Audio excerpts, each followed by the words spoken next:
This quiet area between Solyanka and Yauzsky Boulevard was once one of the scariest places in Moscow. The famous Khitrovka. How it appeared, how it turned into a criminal ghetto, and what is happening to it today. Until 1824, several houses stood on this site, half burned in a fire in 1812. Retired Major General Nikolai Zakharovich Khitrovka decided to rectify the situation. First, he bought all the abandoned properties, then, using his own funds, he equipped the square, built shopping arcades and donated it all to the city. 3 years after this noble gesture, Nikolai Zakharovich died, and the square and the market on it began to bear his name. This is how the Khtrovka market and the Khitrovka district appeared. Not only the square has survived to this day, but also the very nearby Khitrovka estate. And also the once famous Yaroshenko House, the oldest residential building in Moscow.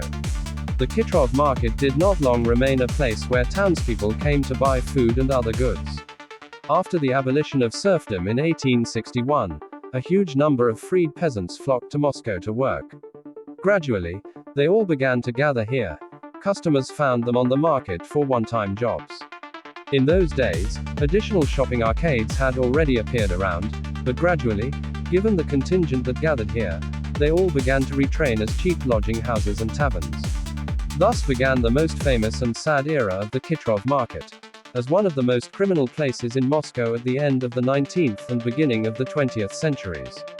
The place was so bandit-like, so colorful, a special chapter in his famous book, Moscow and Muscovites, was dedicated to it by journalist and Moscow expert Vladimir Gilyarofsky. It all ended after the 1917 revolution. The Red Police did not conduct targeted raids, but dealt a massive blow to the criminal bastion of the capital, detaining a huge number of vagabonds and swindlers, and closing numerous taverns and private workshops. The market on the square was demolished, and a little later a technical school building was built there. The houses around the square were filled with a variety of Soviet citizens, and Khitrovka became a quiet central district of Moscow. These days it is still a quiet central area with a lot of tourists, mostly low-rise residential buildings. Now this area formally does not remain on the map of the capital. The modern territory of Khitrovka is located within the boundaries of Podkolokolny, Khitrovsky, Pevchesky, Petropavlovsky lanes and is part of the Basmany district of Moscow. There is also no trace left of the former bad reputation. Moreover, in 2008, Khitrovka received the status of a place of interest.